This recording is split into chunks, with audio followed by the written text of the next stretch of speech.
안녕하세요 여러분과 함께 엑셀을 탐구하는 주사 김지환입니다. 자, 오늘은 이제 네 번째 시간으로 자유주의와 민족주의가 유럽에 어떻게 퍼져나가는지에 대해서 한번 배워보도록 하겠습니다. 그러면 먼저 오늘 배울 내용의 핵심 포인트들 하나씩 살펴보도록 할게요.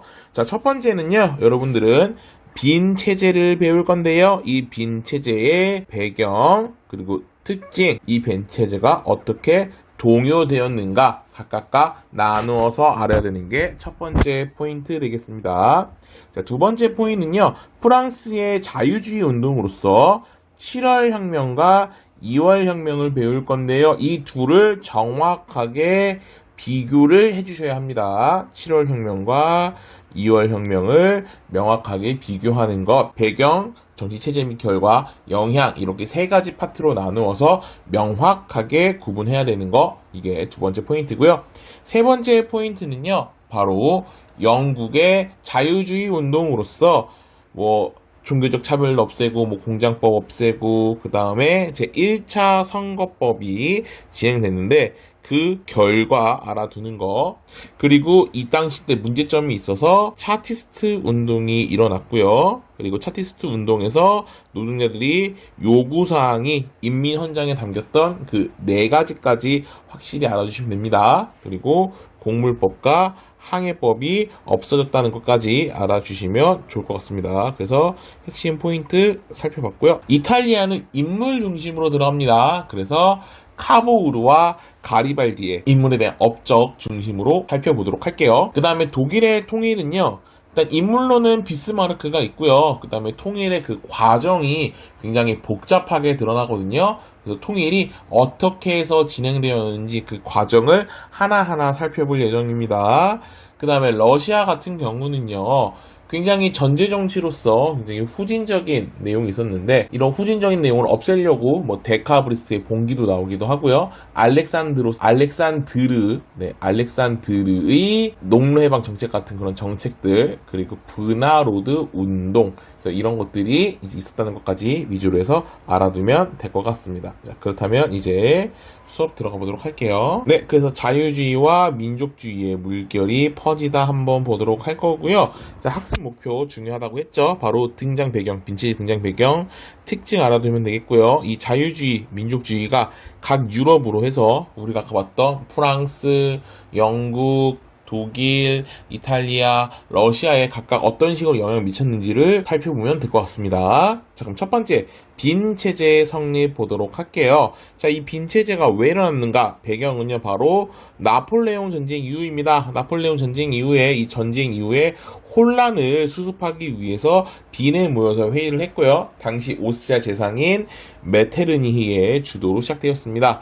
자, 그래서 이게 바로 배경 되겠고요. 이 당시의 특징 보겠습니다. 자, 바로 지배권, 영토, 이런 것들을 다 언제로 돌리냐면 프랑스 혁명 이전으로 돌린다라고 보면 되고요. 우리는 이것을 뭐라고 하냐면 옛전 걸로 간다 해서 복고주의라고도 하고요. 보수적, 그리고 정통성의 원칙, 이런 표현들을 씁니다. 예전으로 돌아가자라는 내용으로 해서 영토 지배권을 다 프랑스 혁명 이전으로 돌아간다는 거 꼭 알아두시면 좋을 것 같습니다. 자, 그러면서 당연히 나폴레옹 시절 때 자유주의 민족주의가 여러 유럽으로 퍼졌다가 그 의였잖아요. 당연히 이 자유주의 민족주의도 탄압을 하게 되는 겁니다. 자, 이런 식으로 보수적인 질서 자체를 우리는 빈 체제라고 하는데요. 문제는 이런 빈 체제가 동요합니다. 그것은 바로 그리스가 오스만 제국으로부터 독립을 하는 데 있어서 잘 드러나는데요. 원래 이 보수적이니까 영토의 변화가 전혀 없었어야만 하는데도 불구하고 그리스가 독립하면서 영토의 변화가 생겼죠. 그리고 유럽과 라틴 아메리카에서 이미 한번 맛본 자유를 다시 한번 억압하기가 쉽지 않았기 때문에 이것들이 동요가 되었다라는 걸로 같이 봐주시면 빈체제가 끝 되겠습니다. 자, 그래서 다시 한번 빈체제는 배경, 특징, 동요, 키포인트로 해서 내용 살펴보면 좋을 것 같습니다. 자, 그 다음 프랑스 한번 보도록 할게요.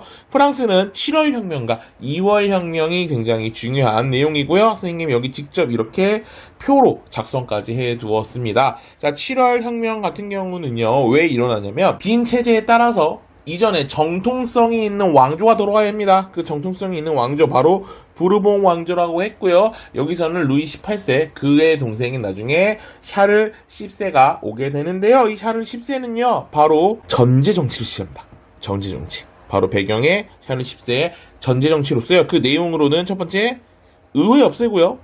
두 번째는 시민의 자유를 제한하는, 즉 뭐 언론이나 출판이나 이런 자유들을 다 제한하는 식의 보수적인 정책. 이거는 이제 빈체제에 합당한 이야기겠죠. 근데 이미 자유주의자들은 자유를 한번 맛봤기 때문에 더 이상 이런 전제 정치를 참을 수가 없었죠. 그래서 혁명을 일으켜서 샤를 10세 쫓아내고요. 새로운 왕이 등장합니다. 이 왕은 루이 필리프라는 존재인 겁니다. 루이 필리프.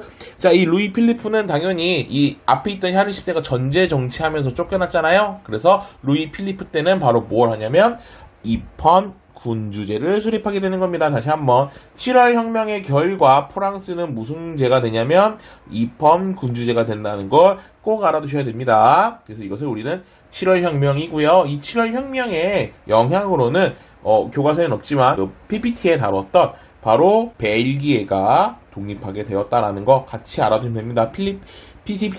PPT에 적혀져 있었습니다. 그래서 배경에는 부르봉 왕제 샤를 10세가 의회 해산, 시민의 자유 제한이라는 전제 정치를 하다 보니까 기존에 있던 샤를 10세를 쫓아내고요. 루이 필리프를 입헌 군주제로서 진행을 했고요. 그에 대한 영향으로 벨기에가 독립되었다. 이것이 바로 7월 혁명이고요. 여기 보면 형광펜으로도 되어 있습니다. 굉장히 중요한 내용이겠죠. 자, 그 다음에 2월 혁명 보도록 할게요. 이제 그 사이에 세월이 많이 흐르면서, 시간이 흐르면서 이제 공장도 생기고 노동자들도 많이 생기고 그런 상황이었습니다. 그런 상황에서 루이 필리프가 실수를 하는데요. 바로 선거권입니다. 선거권을 누구한테만 주냐면 부자들에게만, 돈이 많은 부자들에게만 선거권을 주는 선거권 제한, 즉 제한선거제를 시작하게 됩니다. 제한선거제. 이 제한선거제에 의해서 파리에 있는 수많은 노동자들이 분노하게 되는 거죠. 우리에게도 우리에게도 선거권을 달라라고 요청을 하게 되는 겁니다. 자, 그러면서 이 시민들이 결국에 들고 일어났고요. 제대로 정치를 못하는 루이 필리프를 쫓아내버리면서 더 이상 왕이 없는 무슨 정이 되었다? 공화정 수립되었다. 다시 한번 무슨 정이 되었다? 공화정이 수립되었다는 걸 반드시 알아두면 됩니다. 이것이 바로 2월 혁명이고요. 2월 혁명의 영향으로 자유주의 민족주의는 엄청나게 빠르게 번지면서 그리고 오스트리아에 있던 메테르니가 추방되면서 빈체제가 완전히 무너지는 걸로 끝나게 되었다. 자, 그래서 다시 한번 2월 혁명 보도록 할게요. 2월 혁명 같은 경우에는 자, 7월 왕정, 즉 루이 필리프죠. 부유한 소수에게만 선거권을 제한하게 되었습니다. 자, 그러다 보니까 사람들이 분노했고요. 결국 왕을 없애버렸고 공화정이 시작되었고요. 이로 인해 빈체제는 붕괴되었다라는 내용 정확하게 모두 알아두셔야 될 것 같습니다. 자, 그 다음에 여기 그림 하나 보도록 할게요. 이 그림 여성이 지금 다 벗고 있는데요. 이거는 한여름인 7월이니까 가능하겠죠. 7월이니까 가능한 거겠죠. 이게 2월에 이렇게 추운 얘기 할 수 없잖아요. 그래서 우리 민중을 이끄는 자유의 여신이란 이 그림을 보고서 우리는 몇 월 혁명인 줄 알아야 되면 7월 혁명을 알아야 되고요. 7월 혁명은 아까 얘기했듯이 샤를 10세의 전제 정치에 반발해서 생긴 거고요. 루이 필리프로 인한 이 번군주정이 되었다라는 내용까지도 같이 꼭 알아주셔야 되겠습니다. 자, 여기 페이지 다시 한 번 더 짧게 정리하면 빈체제, 배경, 특징, 동요, 그 다음에 7월 혁명, 2월 혁명은 배경, 결과 및 정치 체제, 영향, 이걸 3개의 타입에 따라서 구분해 줄 것입니다. 다시 한번 키워드 정확히 위주로 공부하시면 좋을 것 같습니다. 네, 이렇게 하면 어렵지 않겠죠? 자, 다음 페이지 넘어갈게요. 자, 이제 영국의 자유주의 한번 들어가도록 하겠습니다. 자, 여기서 그럼 여러분에게 안내할게요. 서술형 1번 문제는 결국 이곳 141페이지에서 나옵니다. 여기서 서술형 출제. 네, 그래서 여기 페이지는 곳곳 아주 샅샅이 전부 공부하셔야만 할 겁니다. 어떤 게 나올지 여러분들이 뭐 대충 예측은 되겠지만 네, 굉장히 중요한 것들이 많이 있어서 여기를 공부를 좀 빡세게 해야 될 거예요.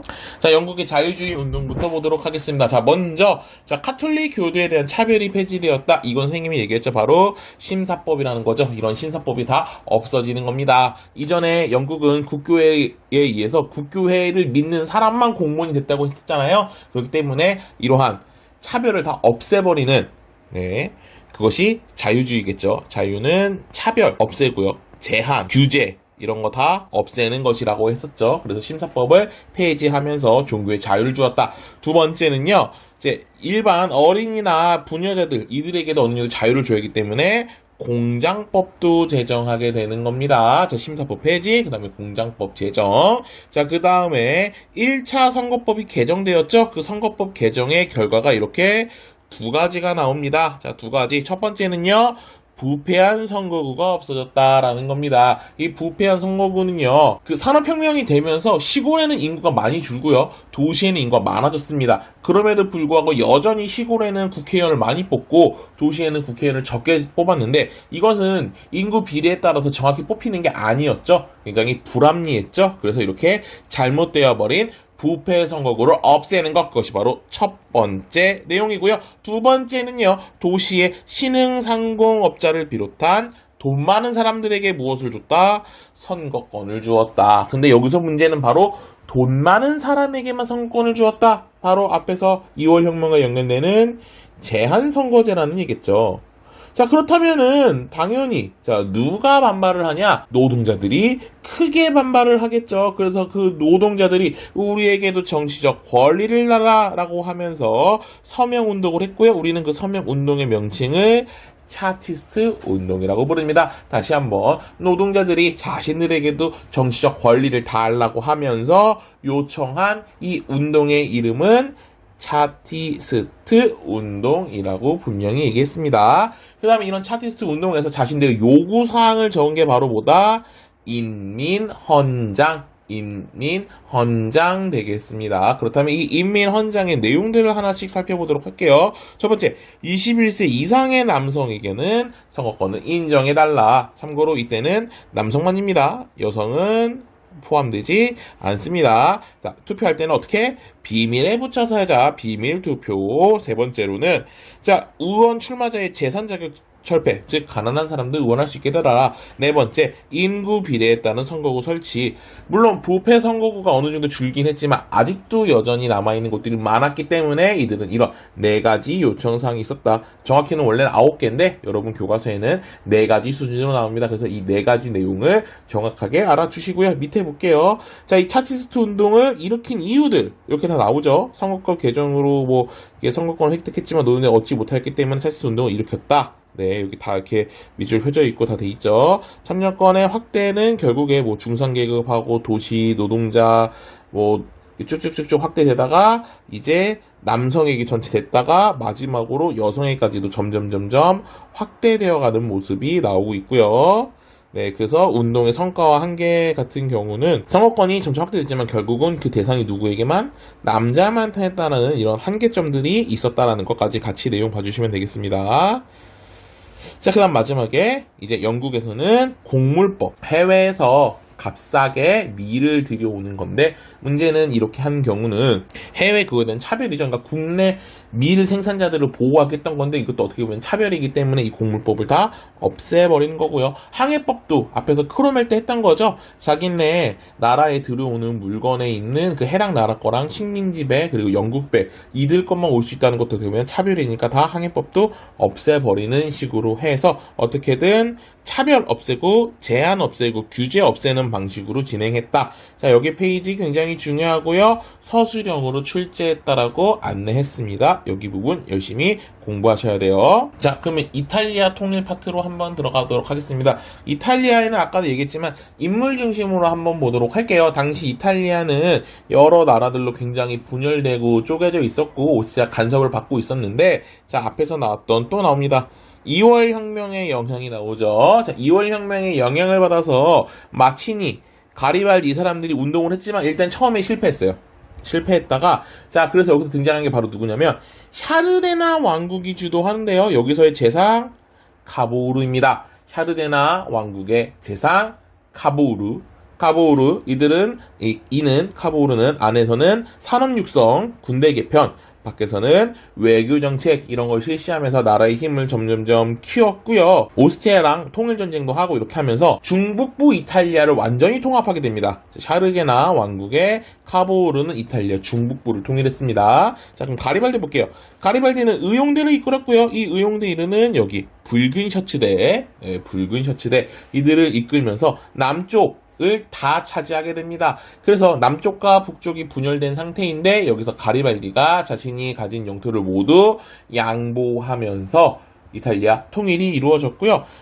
다만 베네치아 로마 교황령은 추후에 이제 합쳐지면서 통일됩니다. 이때 바로 되지는 않았어요. 자, 그래서 밑에 보시면은요, 이탈리아 통일의 주역 첫 번째 카보우르입니다. 샤르드나 왕국의 총리였고요. 그다음 여기 가리발디 볼게요. 이 사람은 의용대 붉은 셔츠대를 이끌고서 이탈리아 남쪽을 통일했고요. 마지막에 샤르데냐에 자기가 통일한 지역을 바침으로써 이탈리아가 통일할 수 있는 그 시작점이 되었다라는 것까지 해서 사람 이름 카보우르 가리발디 중심으로 어떻게 통일되었나를 정확하게 알아두시면 좋을 것 같습니다. 자, 그렇다면 독일 한번 들어가 보도록 하겠습니다. 독일은 통일의 과정을 정확하게 알아줍니다. 통일의 과정을 알아주셔야 됩니다. 자, 첫 번째로는요, 먼저 독일은 진짜 많이 분열되어 있거든요. 오스트리아, 프로이센까지 해가지고 여러 작은 나라들, 약 35개 정도 되는 나라들로 엄청나게 분열이 되어 있었습니다.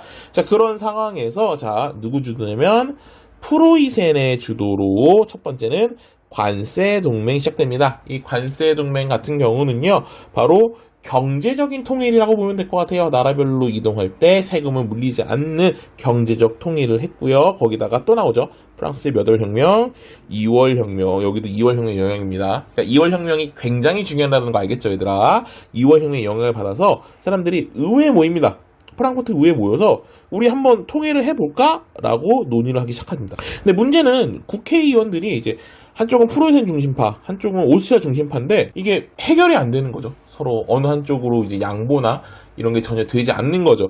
자, 그렇게 해가지고 계속해서 갈등만 하니까 시간만 끌리니까 자, 이걸 보고 당시 프로이센의 재상이었던 비스마르크가 등장해서 이걸 외칩니다. 철혈정책. 정말로 중요합니다. 비스마르크의 철혈정책. 비스마르크의 철혈정책. 정말로 중요한 내용인데요. 이 철혈정책 밑에 보면 이렇게 내용 나와 있습니다. 자, 이 사람 얼굴 잘 기억해 내시면서 보면은요, 독일이 현재 수행하는 거는 봐봐, 군비입니다. 군비. 즉 군사의 힘으로 철과 피로만 이러한 문제를 해결할 수 있다. 그래서 여기 볼게요. 통일은 협상이 아니라 자, 뭐에 의해서만 무력, 그러니까 군대라는 거겠죠. 군대. 그래서 피와 철 이런 게 나오는 거죠. 그래서 여기서 철혈 정책을 통해서 비스마르크는 군대를 엄청나게 양상했고요. 이 군대를 통해서 전쟁을 시작하게 되는 겁니다. 철혈 정책 통해서 군대가 굉장히 강했겠죠. 그래서 이들은 먼저 어디를 가냐면은 오스트리아와 전쟁을 합니다. 그래서 오스트리아 박살내버렸고요. 자, 뭘 만드냐면 북독일 연방을 만들게 되는 겁니다. 자, 이런 상태도 또 누구랑 전쟁하면 프랑스랑 전쟁에서 프랑스도 박살내버리고요. 자, 이걸 보면서 여러 이제 남쪽에 있는 독일들이 아까 독일이 수많은 나라 쪼개지는 거 있잖아요. 보면서 야, 프로이센 진짜 세다. 그럼 우리도 프로이센 있는 북독일 연방에 가입을 할까 하면서 너도 나도 남독일에 있는 수많은 나라들이 북독일 연방으로 가입을 하게 되는 겁니다. 그래서 대다수의 나라들이 이 북독일 연방에 가입을 하게 됨으로써 어떻게 됐다? 독일이 통일을 할 수 있게 되었다라는 내용까지도 여러분이 알아주시면 좋을 것 같아요. 자, 그래서 여기서 가장 킬킹 키워드는 철회 정책이 좀 제일 중요하지 않나 라고 생각하긴 합니다. 독일도 끝났습니다. 러시아 한번 가보도록 할게요. 자, 러시아 같은 경우는요, 굉장히 간단합니다. 일단 러시아는 굉장한 후진국이에요. 네, 영토는 넓고 군대는 센데 너무 축구하다 보니까 뭐가 발전이 안 되고 있었어요. 그래서 어느 정도냐면 전지정 자유도 하고요, 농노제도 하고 있는, 이게 말도 안 되는 이야기가 있죠. 자, 그래서 당시 프랑스랑 전쟁했던, 나폴레옹과 전쟁했던 수많은 장교들이 우리도 좀 개혁을 하자, 우리도 자유주의에 따라서 하자라고 하면서 봉기를 겪고요. 우리는 이것을 데카브리스트의 봉기라고 하고요. 교과서에는 이 명칭이 없지만 여러분 학습지에도 다 적혀 있는 거기 때문에 이런 내용들 다 알아주시면 되겠습니다. 바로 데카브리스트의 봉기라는 거 잘 알아주시면 좋을 것 같습니다. 이런 데카브리스트의 봉기로 인해서 했고요. 당시 입헌군주시 했죠. 당연히 실패. 자, 이런 식으로 해서 뭐 크림 전쟁도 하고 여러 가지 전쟁이 있었는데 여러분들이 중요하게 볼 거는 바로 이겁니다. 알렉산드르 2세입니다. 선생님 이거 여기 오타거든요. 여러분 이거 알렉산드르인데 내가 잘못 썼어요. 미안해요. 알렉산드르 2세의 개혁입니다. 자, 알렉산드르 2세는 첫 번째 정말 중요한 거 농로해방. 다시 한번 알렉산드르 업적이 뭐가 있다고요? 농로해방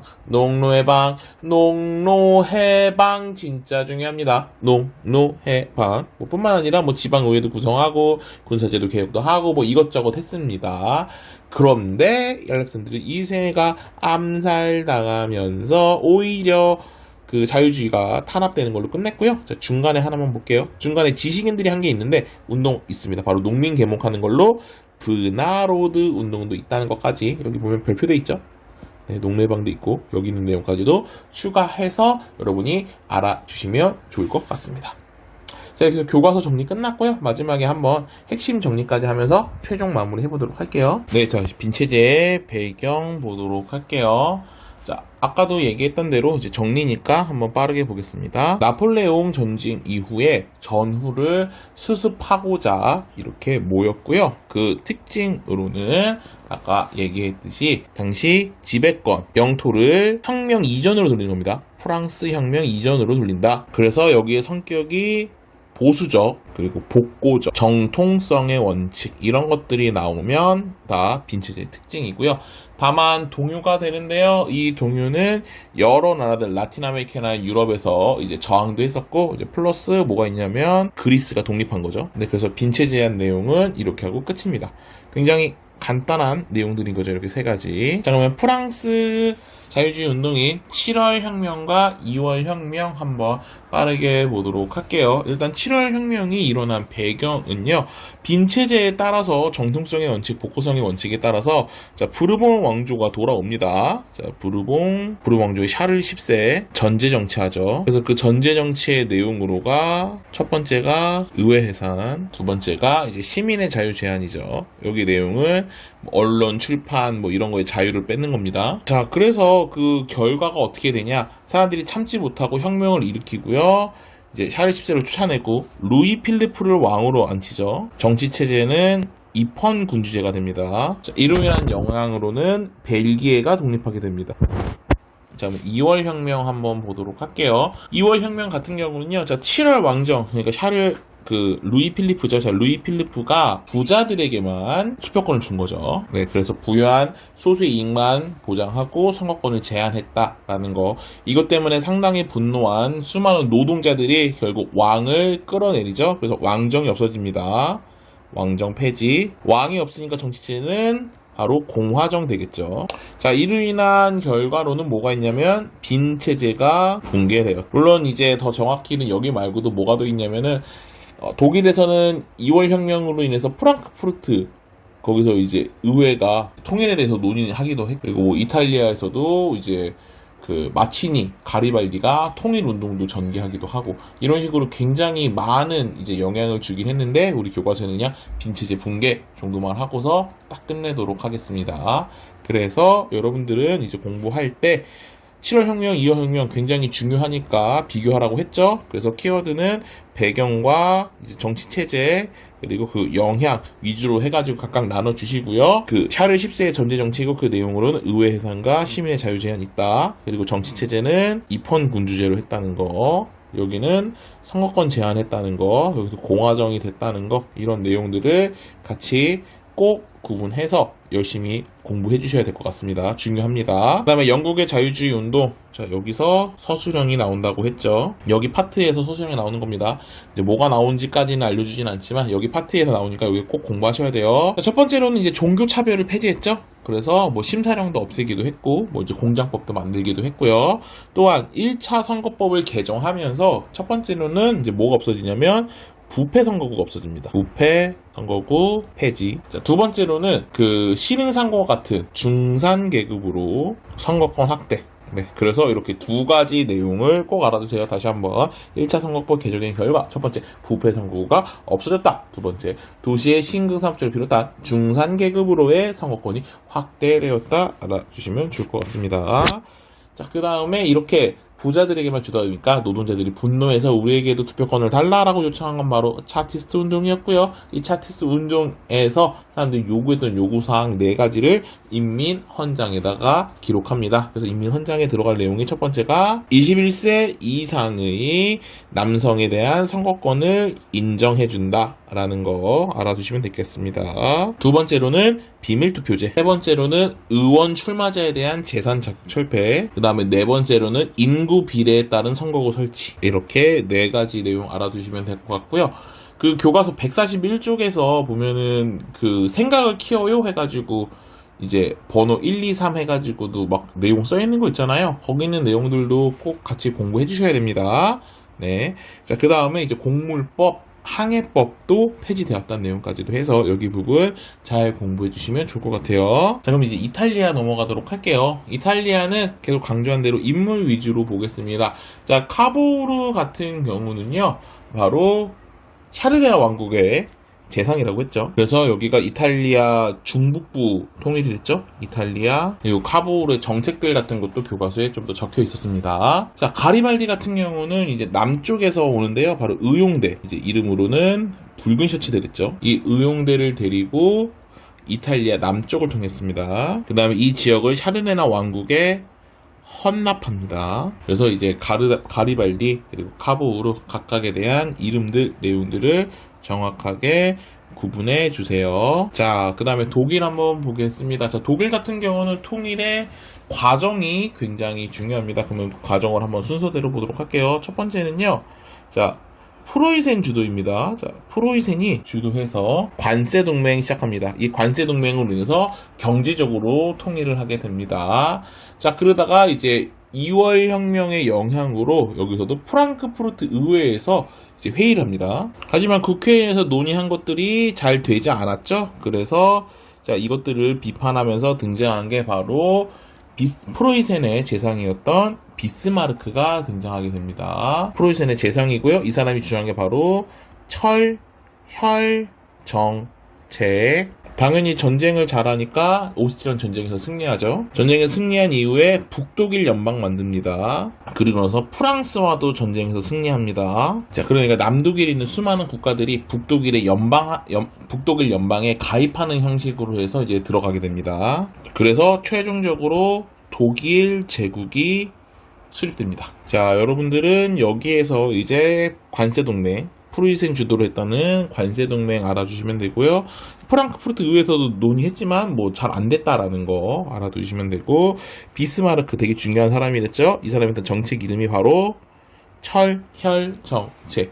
즉 피와 철로서, 즉 군대를 통해서, 전쟁을 통해서 통일을 할 수 있다라는 거. 그래서 오스트리아랑 전쟁했고요. 북독일 연방 만들고, 프랑스랑 전쟁하고, 이제 연방에 참여 방식으로 해서 이거 순서를 여러분들이 꼭 공부하고 계셔야 될 것 같습니다. 자, 그 다음에 그 다음에 이제 러시아 한번 보도록 할게요.